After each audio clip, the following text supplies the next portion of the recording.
The top 10 never fails to amaze every year. Each year, among the 18,000 or so new species discovered, are always so many unexpected ones. So it takes about 2 years until you actually accumulate all of the new species. And so the committee's work is pretty tough because we limit it to species found the year before. So we have staff and volunteers comb through journals the previous year, find as many amazing ones as they can, and then distill the interesting ones down to maybe 40 or so candidates that are then given to the international committee. And it's an international committee of experts on various plants, animals, and microbes. And they are free to also introduce other species. If there are cool finds that weren't identified on the list, they're free to nominate those as well. And then they have the task of winnowing that list down to the final 10. The real purpose of the top 10 is to bring attention to how little we know about life on Earth.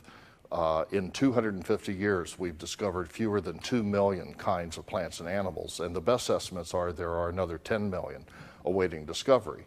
And many of those will inevitably disappear before they've ever been discovered and given a name. And one might wonder why it matters. I mean, humanity has survived so far not knowing them. Presumably we'll move on.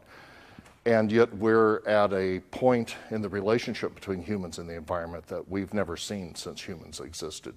Whether you want to look at climate change or the alteration and destruction of habitats around the world, changes are occurring very, very rapidly, and we don't have a baseline understanding of what kinds of plants and animals exist to begin with. So that puts us at a huge disadvantage to measure how fast they're disappearing, to recognize invasive species that may show up where they don't belong, and simply to keep track of what's happening. We need that baseline urgently. And a second reason it matters is evolutionary history.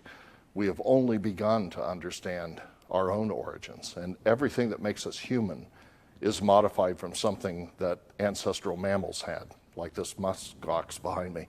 And everything that makes a mammal was modified from characters that other vertebrate ancestors had before, and so forth, all the way back to the original Eve species, the original single-celled organism that started the whole tree of life, and in lesser what makes us human. And then a third and final reason to care is biomimicry, that for 3.8 billion years, natural selection has carried out endless experimentation, weeding out the bad ideas and rewarding the good ones. And the result are 12 million organisms with hundreds of millions of clues about more sustainable, more energy efficient ways of meeting needs of survival that we can learn from. But because so few organisms leave a fossil record, unless we discover them and describe them and catalog them now, we'll lose most of those valuable hints about how we might meet our own needs more in a way that's more compatible with the Earth. A conservative estimate would be that we're losing species as fast as we're discovering them. The conservative estimates would say about 18,000 species a year disappear, most of which are unknown to science. Some people think the number is much higher than that, possibly many, many thousands more. Just as beauty is in the eye of the beholder, so is weirdness and ugliness and all the other forms that things come in.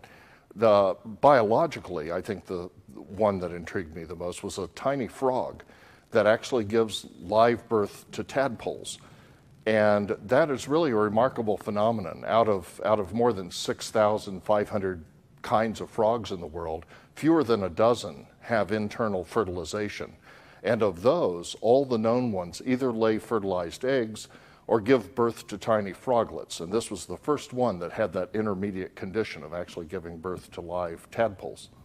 One of my favorites is a spider from Morocco that, to protect itself, does cartwheels and spins at a high rate of speed on its side toward the threatening source.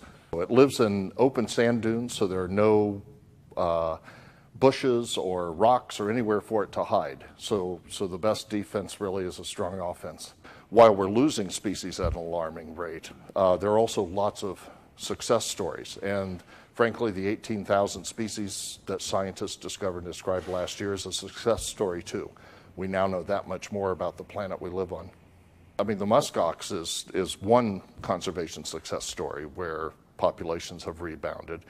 And ESF has had a couple other spectacular examples this year, bringing the American chestnut back from the brink of extinction and reintroducing saddleback tortoises in islands in the Galapagos where they've been gone for a century.